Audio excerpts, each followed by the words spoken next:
जी, शुक्राना गुरु जी। अनंतम शुक्राना हमारे गुरु जी महाराज का। ओम नमः शिवाय। शिव जी सदा सहाय। ओम नमः शिवाय। गुरु जी सदा सहाय। शुक्राना, अनंतम शुक्राना। शिव पुराण एक हमारे भगवान का दिया इतना प्यारा ग्रंथ है, इतनी प्यारी ये बुक है, पुराण है, जिसमें हमें सब का जन्म पता चल जाता है।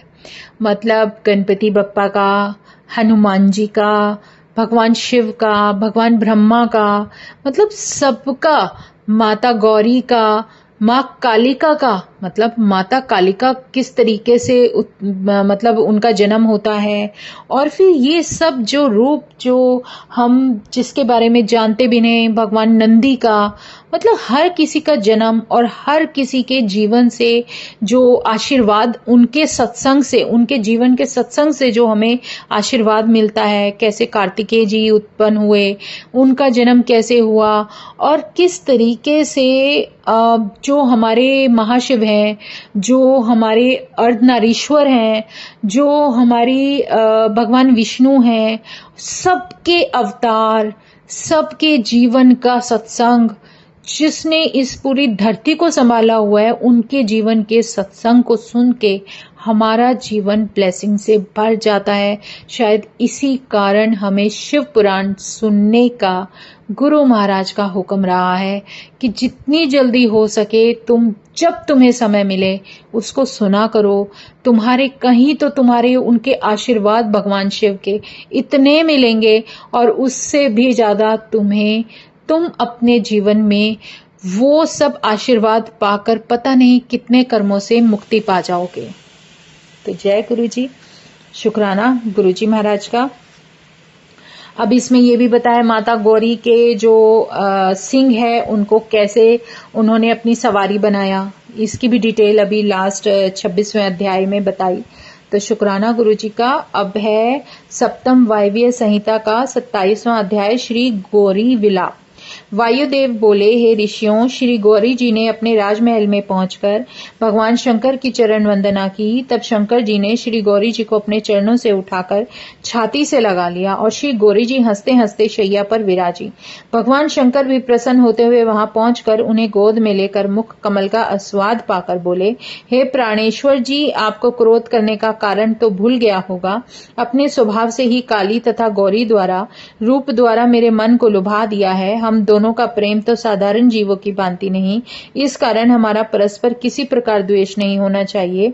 हम तो संसार के कारण एवं आधार हैं, इसी कारण हम दोनों मिलकर हमें हमारा वियोग न होने पाए। इस प्रकार भगवान शंकर के वचन सुनकर गौरी जी कुछ शर्मा गईं। फिर कहने लगी, हे देवाधिदेव, आपकी कृपा से मैंने कौशिकी नाम की कन्या उत्पन्न की है। वे अत्यंत रूप बल पराक्रम से युक्त है और उसी ने जाकर विंध्याचल की गुफा में युद्ध करके शुंभ निशुंभ 2 दैत्यों का संहार किया है, और वह शक्ति है जिसकी आराधना से मानवगण प्रत्यक्ष ही फल पाएंगे और ब्रह्मादिक देवता भी उसकी आराधना किया करेंगे। इसी के द्वारा लोगों की रक्षा होगी। और गौरी जी ने इतना कहकर अपनी सारी सखियों द्वारा सिंह को बुलवाकर सदाशिव से कहा कि हे स्वामीन, इस अपने अनुचर सिंह को मैं अपने साथ लेती हुई आई हूँ। तपस्या करते समय मेरी सेवा तथा रक्षा किया करता था, अब उस पर भी आप अनुग्रह करें और मेरे द्वारा जो मेरा द्वार है उस पर द्वारपाल होकर बैठा रहेगा। वायु बोले, हे ऋषियों, इस प्रकार गौरी जी की नम्रता पूर्वक वचन सुनकर शंकर जी ने मुस्कुराकर सिंह को द्वारपाल के चिन्हों से सुशोभित कर दिया। फिर सोमनंदा नामक द्वारपाल को राजमहल का मुख्य द्वारपाल बना दिया और उसके बाद अनेकों आभूषण तथा वस्त्रों द्वारा गौरी जी का अपने हाथों से श्रृंगार किया। अब 28वां अध्याय है, सोम अमृत अग्नि का ज्ञान। वायु बोले, हे ऋषिवरों, भगवान शिव जी शंकर जी का रूप तेज युक्त है, इसी कारण कठोर अग्नि रूप है, इस प्रकार शांत में है। इस तेज में अमृत ही अमृत है। यह विद्या एवं कलारस रूप सभी प्राणियों में सूक्ष्म रूप से विद्यमान है। सूर्य रूप तथा अग्नि रूप के कारण तेज 2 प्रकार का है। इस प्रकार जल रूप एवं सोम रूप के कारण रस वृत्ति भी 2 प्रकार की है। और विद्युत आदि रूप वाला तेज है, मधुरता आदि रस है। इस प्रकार से तेज तथा रस सभी चराचर प्राणियों में विद्यमान है। देखो, अमृत अग्नि से पैदा होता है और अमृत से वृद्धि पाती है। इसी कारण तो संसार सुख के लिए अग्नि में अमृत की आहुतियां दी जाती हैं। हवि के लिए अन्न पैदा होता है, अन्न वृद्धि के लिए वर्षा होती है, इसी कारण हवि वृद्धि देने वाली है। अतएव अग्नि तथा अमृत दोनों ही संसार को धारण कर रहे हैं। अग्नि जलकर ऊपर की ओर वहां तक पहुंच जाती है जहां पर सोम रूप अमृत टपकता रहता है। इसी कारण काल अग्नि नीचे जलाई जाती है और ऊपर से शक्ति ही सोम में अमृत टपका देती है। ऊपर तक पहुंचने वाले इस कालाग्नि को भी शक्ति धारण किए रहती है। इस प्रकार नीचे टपकने वाला अमृत में सोम शिव शक्ति में स्थित है। यह समझो कि संसार के नीचे शक्ति है और ऊपर को सदाशिव है। इन दोनों से संसार व्याप्त हो रहा है। एक बार इस अग्नि ने संसार को जलाकर भस्म कर दिया, तभी से यह भस्म अग्नि का वीर्य कहलाई और इस भस्म का पूरी तौर पर ज्ञान पाकर अग्नि इत्यादि मंत्र बोलकर भस्म से स्नान करने वाला मनुष्य सांसारिक बंधनों से शीघ्र मुक्त हो जाता है। 29वां अध्याय 6 मार्गों का वर्णन। वायुदेव बोले, हे ऋषिवरों, जितने भी शब्द हैं वे सब अर्थयुक्त हैं। प्रकृति का परिणाम रूप शिव तथा श्री पार्वती जी का शब्द तथा प्राकृतिक एवं मूर्ति रूप होने से 2 प्रकार का है। शब्द रूप वाली विभूति तो स्थूल, सूक्ष्म तथा परा 3 प्रकार की है। स्थूल चिंता रहती है, स्थूल चिंता सहित है। इनसे परे शिव तत्व का आधार रूप पराशक्ति है। ज्ञान तथा शक्ति इन दोनों के योग द्वारा इच्छा के साथ सारी शक्तियों की समष्टि रूप एक ही शक्ति तत्व प्रसिद्ध है। सभी कार्यों को कर देने की तो शक्ति है, वही प्रकृति को प्राप्त होती है और वही शुद्धि रूप मार्ग रूप है। उसे परमा देवी कुंडलिनी माया कहा जाता है। उसी के विभाग करने से 6 मार्गों वाली हो जाती है और 3 शब्द मार्ग एवं 3 उनके अर्थ मार्ग हैं। अपनी अपनी बुद्धि के अनुकूल ही सभी तत्व विभागों में लय, भोग तथा अधिकार हैं। कलाओं द्वारा वही तत्व अनुकूल स्थानों पर व्याप्त रहते हैं। इस प्रकार परिणाम रूप से परा प्रकृति के भी 5 भेद हैं। वे भी कला तथा निवृत्त आदि द्वारा व्याप्त मंत्र मार्ग, पद मार्ग एवं वर्ण मार्ग, ये 3 भेद तो शब्द के एवं भुवन मार्ग, तत्व मार्ग तथा कला मार्ग, ये 3 भेद अर्थ के हुए। ये सब परस्पर व्यापक भाव से रहते हैं। वाक्यों से पद, पदों से वाक्य पूर्ण रहते हैं। वर्णों के समूह को पद कहा जाता है। वर्ण भुवनों में व्याप्त है, भुवनों में वर्णों का ही तो आधार है। वे सब कारण तत्व से पैदा होते हैं, तभी तो अनंत है। और कुछ ऐसे ही भुवन हैं जो भीतर से उत्पन्न होते हैं। इसके अतिरिक्त अन्य शिव शास्त्रों में प्रसिद्ध हैं जो कि पौराणिक हैं। सांख्य योग विख्यात तो तत्व सबके सब कलाओं से परिपूर्ण है, प्रकृति है। उसके परिणाम स्वरूप द्वारा निवृत्त आदि 5 कला है। वे सभी उत्तरोत्तर के क्रम से व्याप्त हो रहे हैं। 6 भागों में विभक्त पराशक्ति तो इनसे बाहर है। वह पराशक्ति के भाव सत्व से और शिव तत्व से पराशक्ति विद्यमान है। हे ऋषियों, शक्ति से आरंभ करके पृथ्वी तक शिव तत्व से ही पैदा होते हैं। सब उसी शिव तत्व से ही पूर्ण है। जैसे घड़ों में मिट्टी परिपूर्ण रूपेण है, इस प्रकार 6 मार्गों द्वारा व्यापिका शक्ति के 5 तत्वों की शुद्धि कर लेने के कारण ही प्राण शिव तत्व के परम उत्तम स्थान को पा लेता है। निवृत्त कला से आरंभ करके रुद्र पर्यंत अंड स्थित को शुद्ध किया जाता है। फिर प्रतिष्ठा कला के आगे है, अव्यक्त व अगोचर है, उसकी शुद्धि होती है। इसी प्रकार विद्या कला से आगे विश्वेश्वर पर्यंत की शुद्धि होती है। फिर इसे उधर्व मार्ग पर्यंत शांति कला द्वारा शुद्धि होती है और शांति के बाहर जब परा प्रकृति का मेला होता है तो उससे आकाश है। इसी प्रकार के 5 तत्व गिने गए हैं। इन्हीं से सारा संसार भरा हुआ है और सारे संसार की आधार रूप होकर जो शक्ति आज्ञा परा शैवी चित्रा रूपा परमेश्वरी देवी है, उसे भगवान सदाशिव ने संपूर्ण जगत में स्थिर कर रखा है। किंतु यह वह शक्ति है जिससे आत्मा विकार बंधन मुक्त आदि से युक्ति नहीं होती। प्रत्युत यह तो बंधन तथा मुक्ति दाता है। इसमें परमात्मा शिव का कोई व्यभिचार नहीं है। भगवान शंकर ग्रही हैं अर्थात पुरुष हैं, शक्ति ग्रहिणी अर्थात पत्नी है। इसी से सारा संसार जन्म पाता है। ये दोनों एक ही हैं। इस प्रकार कारण कार्य के भेद से स्वयं शिव ही 2 प्रकार के हुए। कई लोग कहा करते हैं कि शिव तथा शक्ति परस्पर पति पत्नी जैसा व्यवहार करते हैं, तो कई लोग शिव तथा शक्ति को एक ही रूप मानते हैं। हाँ, कार्य कारण रूप से पृथक पृथक भासत है। और ये पराशक्ति शिव आज्ञा द्वारा 3 गुणों वाली होती है। यह कार्यक्रम के भेद द्वारा 3 प्रकार की होती है, 6 मार्ग पैदा करती है। यह 6 शब्द तथा अर्थ रूप है और 6 के 6 सारे संसार में व्यापक है। इनका विस्तृत वर्णन शास्त्रों में वर्णित है।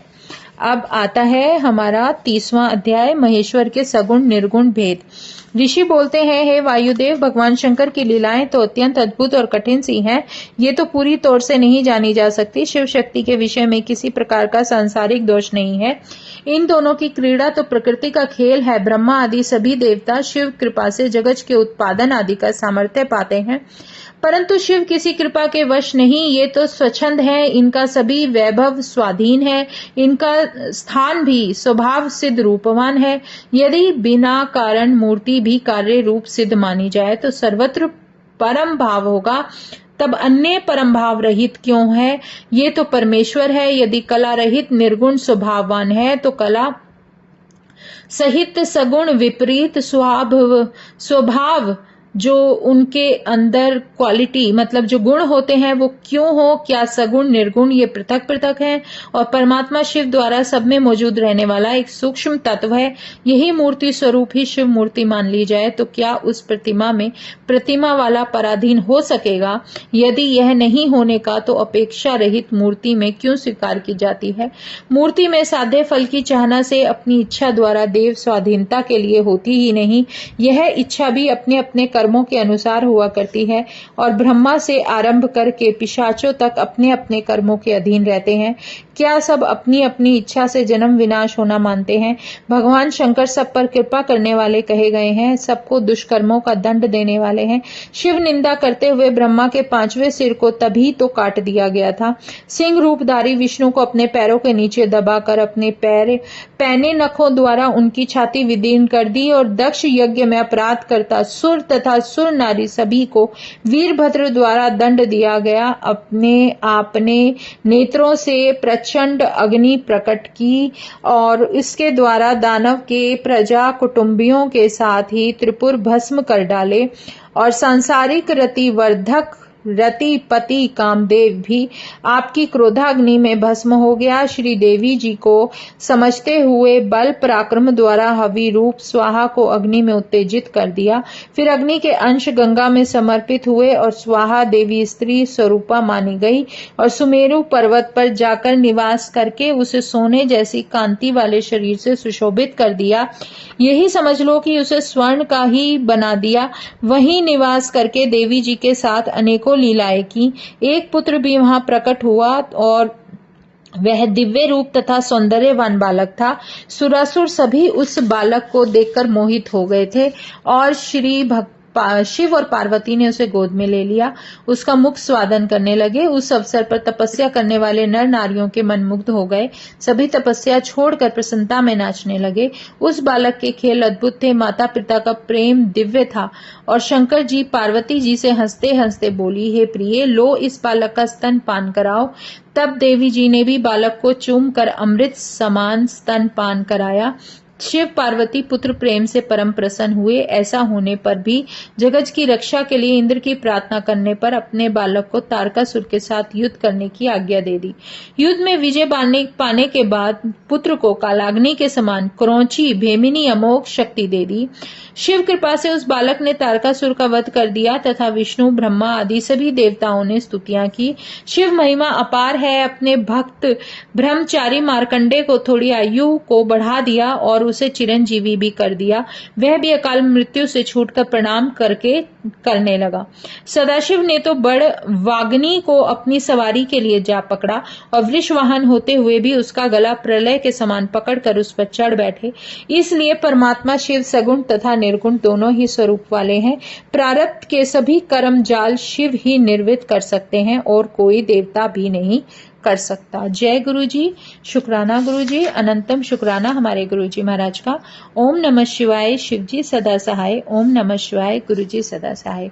अब सप्तम वायव्य संहिता के 30 अध्याय पूरे हो चुके हैं। जय गुरु जी।